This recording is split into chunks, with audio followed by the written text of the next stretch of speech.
You send a message, you see it was read, then nothing happens, and somehow that tiny silence starts to feel personal. You tell yourself you are being dramatic. It is just a message, just a pause, just a person who is probably busy. But your body does not treat it like a small thing. Your chest tightens. Your brain starts building theories. Did you say something wrong? Are they annoyed? Did they decide you are not worth answering? This reaction is not just insecurity, it is ancient. For most of human history, being ignored was not a minor social inconvenience, it was a warning signal. Your ancestors did not survive alone. They survived because they belonged to a group.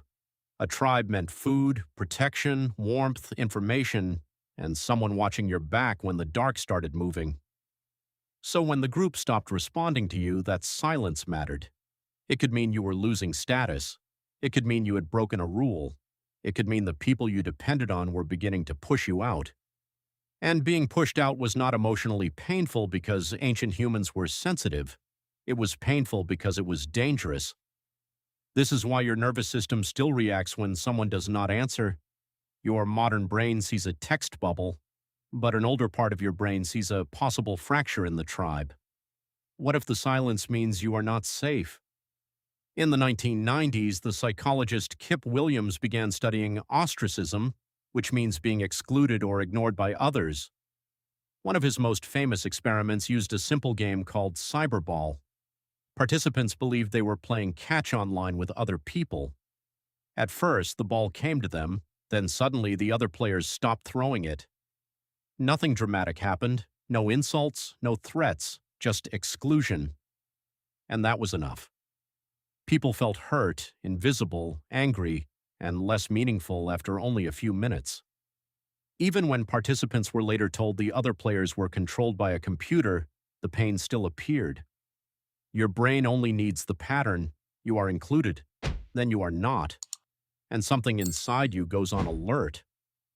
Williams argued that ostracism threatens 4 basic human needs: belonging, self-esteem, control, and meaningful existence. When people ignore you, your brain can briefly interpret it as evidence that you do not matter, not intellectually, physically, instantly. That is why silence from the wrong person can feel louder than criticism. An insult still confirms that you exist. Someone is reacting to you. Someone is spending energy on you. But being ignored removes feedback. Your brain reaches into the dark and finds nothing, so it starts inventing monsters. This is also why the pain feels so hard to control. In 2003, Naomi Eisenberger and Matthew Lieberman used brain imaging to study social exclusion. Participants played a cyberball-style game while researchers watched their brain activity.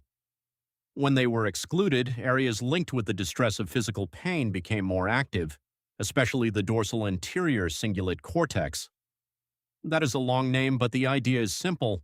A pain distress system responded to social rejection. This does not mean rejection is exactly the same as breaking a bone, but it does mean your brain uses some overlapping alarm systems. Pain is not only about damaged skin. Pain is also a teaching signal. It tells you, pay attention, something important may be wrong. So when someone ignores you, your brain may treat it like a social injury, a bruise you cannot see, a threat you cannot prove, a danger that might be nothing. But the pain often gets worse because your brain hates uncertainty. A clear rejection hurts, but silence creates a blank space, and your mind rushes to fill blank spaces with stories. Did they forget? Are they testing you? Are they talking about you? Are they losing interest? Why would one missing reply become a courtroom inside your head? The answer is partly prediction. Your brain is constantly trying to guess what will happen next. The neuroscientist Carl Friston is known for the free energy principle, a theory that says the brain works to reduce uncertainty by predicting the world and correcting errors. In plain English, your brain wants things to make sense. When someone ignores you, the data is incomplete. No answer, no tone, no facial expression, no explanation. So your brain keeps refreshing the problem. It searches memory. It replays your last message. It checks tiny details. It turns one silence into 20 possible futures. And because ancient social danger could be costly, Your brain chooses the safer interpretation. Something is wrong. This is why you can know logically that someone is busy and still feel rejected. Logic is slower than alarm. Your rational mind reads the situation. Your nervous system reacts to the possibility modern life made this worse.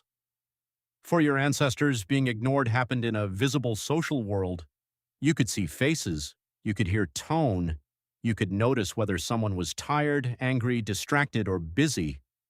The silence had context. Now your phone removes the context and keeps the signal. Read. No reply. Online. No reply. Typing. Then nothing. The modern world changed faster than your nervous system adapted. A tiny digital delay can imitate an ancient social threat, and your body reacts before your wisdom catches up. This is why being ignored can make you do strange things. You may want to send another message, or delete the first one, or act colder than you feel, or pretend you do not care while caring becomes the only thing happening in your mind. That reaction is not random. Your brain is trying to regain control. If silence threatens belonging, action feels like rescue. Say something, fix something, pull the person back.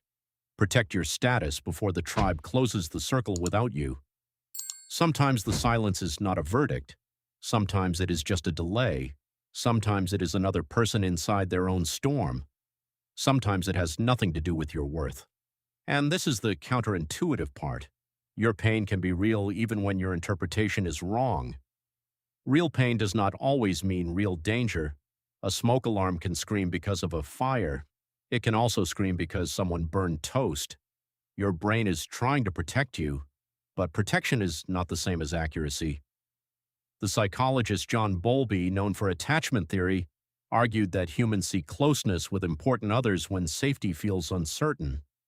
Attachment makes connection feel like shelter. When that shelter feels unstable, your body pays attention. A delayed reply can become more than a delayed reply if it touches an older fear of losing connection. This does not make you weak. You are a creature shaped by millions of years of needing other people.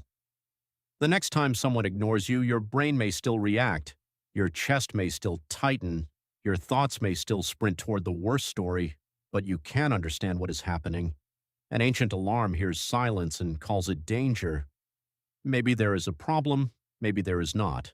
But the feeling itself is older than the phone in your hand. You send a message, you see it was read, then nothing happens. And now you know why that tiny silence can feel so loud.